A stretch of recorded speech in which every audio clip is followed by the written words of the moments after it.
एक गरीब लड़का था। वह हर रोज खाने के लिए भटकता था और कहीं न कहीं से खाना इकट्ठा करता था, पर हर रोज उसका खाना गायब हो जाता था।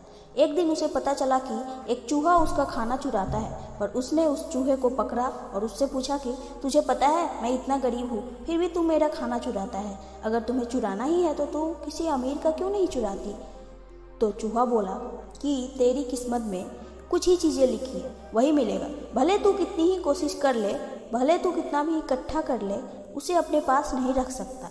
यह जानकर लड़का बहुत शॉक्ड हुआ। ऐसे कैसे हो सकता है? तो चूहे ने कहा, अगर तुझे जानना है कि तेरी किस्मत में क्या लिखा है तो भगवान बुद्ध के पास जाना पड़ेगा। वही तुम्हें बता सकता है कि तुम्हारे किस्मत में क्या है। इसलिए वह लड़का भगवान बुद्ध से मिलने के लिए निकल पड़ा। चलते चलते बहुत रात हो गई थी, इसलिए रास्ते में उसने एक हवेली देखी। उस हवेली के घर वालों से एक रात रहने के लिए इजाज़त मांगी और उसे इजाज़त मिल भी गई। हवेली वाले ने लड़के से पूछा कि वो इतनी रात कहाँ जा रहा है, तो उसने बताया कि मैं बुद्ध के पास जा रहा हूँ अपनी किस्मत के बारे में पूछने। तो हवेली वालों ने कहा, तुम भगवान बुद्ध से हमारा सवाल भी पूछोगे? हमारी एक 16 साल की लड़की है जो बोल नहीं सकती, तो क्या करे जिससे उसकी आवाज़ आ जाए? उस लड़के ने कहा, जरूर पूछूंगा आपका भी सवाल। उसने उनको धन्यवाद कहा और फिर सुबह वहाँ से निकल पड़ा। आगे रास्ते में बहुत बड़े बर्फ के पहाड़ थे। वह बड़ी मुश्किल से पहाड़ पर चढ़ा। उसे वहाँ एक जादूगर मिला। उसने उस लड़के से पूछा, वह कहाँ जा रहा है? तो उसने कहा, भगवान बुद्ध के पास जा रहा हूँ अपनी किस्मत के बारे में पूछने के लिए। तो जादूगर ने कहा कि क्या तुम भगवान बुद्ध से मेरा एक सवाल पूछोगे? मैं हजारों सालों से तपस्या कर रहा हूँ ताकि मैं स्वर्ग जा सकूँ, और मेरे हिसाब से अब तक तो मुझे स्वर्ग में चले जाना चाहिए था, तो मैं स्वर्ग जाने के लिए क्या करूँ? लड़के ने कहा, ठीक है, मैं आपका भी सवाल बुद्ध से जरूर पूछूंगा। उस जादूगर के पास एक छड़ी थी। उस छड़ी की मदद से उस लड़के को बर्फ के पहाड़ के उस पार पहुंचा दिया। जब वह आगे बढ़ा तो उसके सामने बहुत बड़ी चुनौती थी। वहाँ एक बहुत बड़ी नदी थी जो वह खुद नहीं पार कर सकता था। तभी उसकी मुलाकात विशालकाय कछुए से हुई।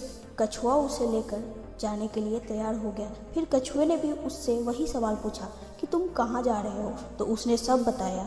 कछुए ने भी एक सवाल पूछने के लिए कहा, मैं 400 सालों से ड्रैगर बनने की कोशिश कर रहा हूँ, पर अभी तक नहीं बन पाया, तो मैं ऐसा क्या करूँ जिससे मैं ड्रैगर बन जाऊँ? लड़के ने कहा, मैं आपका सवाल भी जरूर पूछूंगा। कछुए ने लड़के को अपनी पीठ पर बिठाया और नदी के उस पार पहुँचा दिया। आखिरकार लड़का भगवान बुद्ध के पास पहुँच गया। वहाँ बहुत सारे लोग थे। बुद्ध ने कहा, एक व्यक्ति के केवल 3 सवालों का ही जवाब दूंगा। लड़का एकदम शॉक हो गया क्योंकि उसे तो 4 सवाल पूछने थे। वह सोचने लगा कि उसे कौन सा 3 सवाल पूछना चाहिए।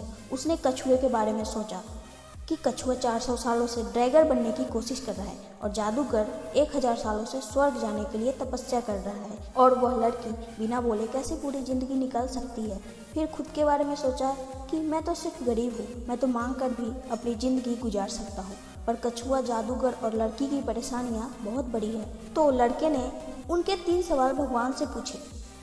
बुद्ध ने जवाब दिया कि कछुआ 400 सालों से ड्रैगर बनने की कोशिश कर रहा है, पर अपने कवच को छोड़ने के लिए तैयार नहीं है। जब तक वह कवच को नहीं छोड़ेगा तब तक वह ड्रैगर नहीं बन सकता। वही जादूगर जब तक अपनी छड़ी को नहीं छोड़ेगा तब तक वह स्वर्ग नहीं जा पाएगा, और जब लड़की को उसका जीवन साथी मिल जाएगा तब वह बोल सकती है। यह सब सुनकर लड़का वापस कछुए के पास आया और उसे सब कुछ बताया। कछुए ने अपना कवच निकाल दिया। जैसे ही कछुआ अपना कवच निकाला, उसमें से कीमती मोती निकले और वह मोती कछुए ने लड़के को दे दिए और वह ड्रैगर बन गया। फिर जादूगर के पास गया और वह सारी बात बताई, तो जादूगर ने अपनी जादू की छड़ी लड़के को दे दी और वह स्वर्ग में चला गया। उसके बाद लड़का उसी हवेली में गया जहाँ उसने एक रात गुजारी थी। जब वह वहाँ गया तो लड़की सामने आई और बोली, उस रात हमारे हवेली पर तुम ही आए थे ना? इस तरह लड़के के पास पैसा, पावर और एक खूबसूरत जीवन साथी भी मिल गए। सो मोरल ऑफ दिस स्टोरी है, जीवन में कुछ पाने के लिए कुछ देना भी पड़ता है। जब जादूगर ने छड़ी दी तो उसे स्वर्ग मिल गया। वैसे ही जीवन में कुछ बड़ा करने के लिए अपने कंफर्ट जोन से बाहर आना होता है। पानी का जहाज सबसे ज़्यादा किनारे पर ही होता है, पर जहाज किनारे के लिए नहीं बना है, वह बीच समुद्रों में लहरों को चीरते हुए आगे बढ़ने के लिए बना है। इसलिए जीवन में कुछ बड़ा करने के लिए रिस्क तो लेना ही पड़ेगा। अगर आपको लगता है कि आपके जीवन में प्रॉब्लम बहुत सारी है तो ज़रा एक नज़र डालिए उन लोगों पर जिनके पास रहने को घर नहीं है, खाने को रोटी नहीं है, कोई देख नहीं सकता, कोई चल नहीं सकता, कोई बोल नहीं सकता। क्या आपकी प्रॉब्लम उन लोगों के प्रॉब्लम से बड़ी है?